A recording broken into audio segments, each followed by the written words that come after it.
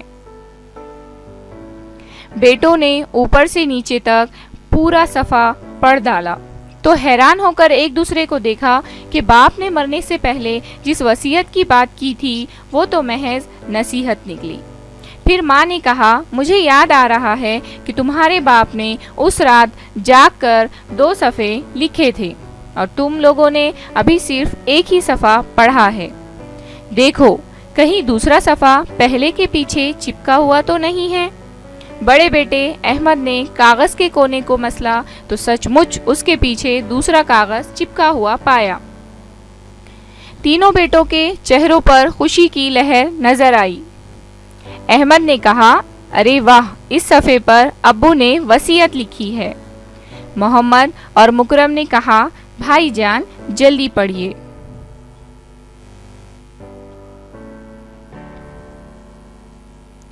احمد نے پڑھنا شروع کیا۔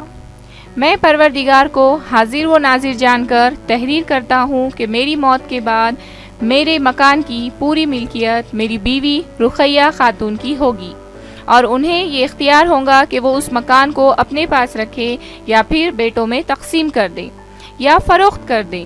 یہ سارے اختیارات میری بیگم کے پاس محفوظ رہیں گے۔ میرے پاس ایک مکان کے علاوہ کوئی دوسری جائیداد نہیں ہے، لہٰذا میری موت کے بعد میرے جو بھی اونٹ ہوں گے وہ میری بیوی اور بچوں میں اس طرح تقسیم ہوں گے، جو سب سے صحت مند اور خوبصورت اونٹ ہوگا وہ میری بیوی کے حصے میں جائیں گا۔ اس کے بعد تمام اونٹ تینوں بچوں میں اس طرح تقسیم کیے جائیں گے کہ احمد کے حصے میں ماں کو ایک اونٹ دینے کے بعد باقی بچے اونٹوں میں سے آدھے ملیں گے۔ دوسرے بیٹے محمد کو تمام اونٹوں میں سے 1/3 ملیں گے، اور تیسرے بیٹے کے حصے میں تمام اونٹوں میں سے 1/9 اونٹ آئیں گے۔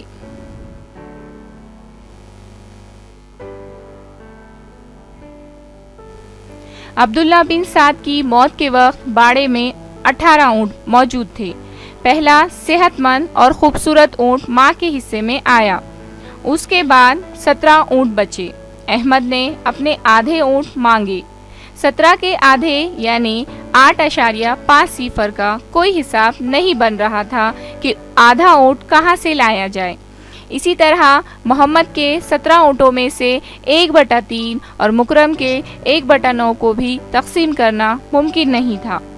تینوں بھائی اڑ گئے کہ میں اپنے حصے کے پورے اونٹ لوں گا۔ تینوں میں سے کوئی پیچھے ہٹنے پر راضی نہ ہوا تو ماں نے کہا، ارے باپ کی خبر کی مٹی خشک بھی نہ ہونے پائی کہ تم لوگ آپس میں دشمن بن بیٹھے۔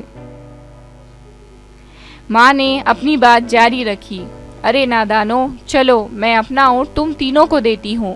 اب بتاؤ کل کتنے اونٹ ہوئے؟ تینوں نے کہا 18۔ ماں نے کہا، بالکل ٹھیک احمد، تم بڑے ہو، وصیت کے مطابق تمہیں آدھے اونٹ دیے جاتے ہیں، اس طرح 9 اونٹ تمہارے حصے میں آئے۔ محمد، وصیت کے مطابق تمہیں 1/3 اونٹ ملنے چاہیے۔ لو، 18 کا 1/3 ہوا 6، اور یہ 6 اونٹ تمہارے ہوئے۔ اور مکرم، تمہارے باپ کی وصیت کے مطابق تمام اونٹوں میں سے تم کو 1/9 ملنے چاہیے، تو تمہارے حصے میں 18 اونٹوں کے 1/9 اونٹ یعنی 2 اونٹ آئے۔ بچوں، اب تو حساب پورا ہو گیا نا؟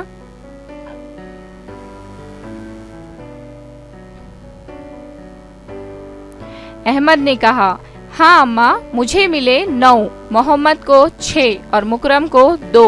ارے واہ، یہ تو سب ملا کر 17 ہوئے، یعنی ایک اونٹ جو آپ کا تھا وہ آپ کا ہی رہا۔ ماں نے کہا، تمہارا باپ بہت دیانت دار تھا اور انصاف پسند بھی۔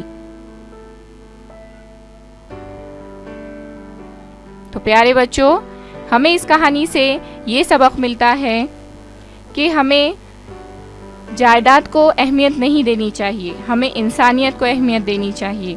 اس کے علاوہ جو جائیداد میں جو بھی والدین ہمارے لیے مختص کرتے ہیں وہ ہمیں خوشی خوشی قبول کر لینا چاہیے. ایک دوسرے سے جھگڑا نہیں کرنا چاہیے، کیونکہ ہمارے والدین جو بھی وصیت کرتے ہیں وہ ان کی زندگی کی محنت ہوتی ہے اور وہ آگے چل کر ہمارے حصے میں آتی ہے.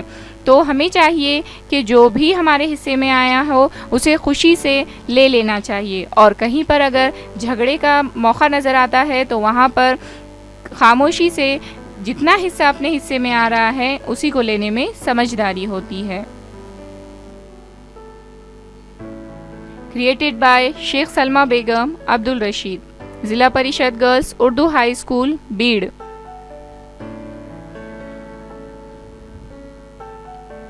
Thanks for watching. Subscribe for more videos to our YouTube channel.